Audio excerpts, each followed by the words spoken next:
Sölvi, við erum inn í lok annars leikhluta, staðan er 6-3, þetta er nú breyst ansi mikið á síðustu mínúturum, hvernig finnst þér leikurinn vera að spilast? Bara þokkalega, það er fínn leikur.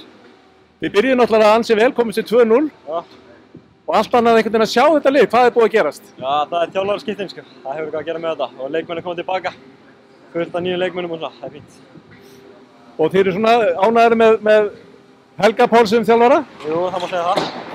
En hvað hefur aðalega breyst hjá okkur við þjálfaraskiptum? Það eru sömu leikmenn, en hvað gerist? Já, það eru fleiri leikmenn og bara þú veist, annar mentality, annar hugsunarháttur.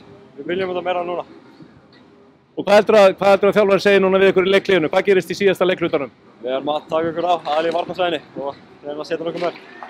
Þannig er það vörnin fyrst sem er veikleikin eða? Já, fókusin aðalega. Og hvað áttu við með því?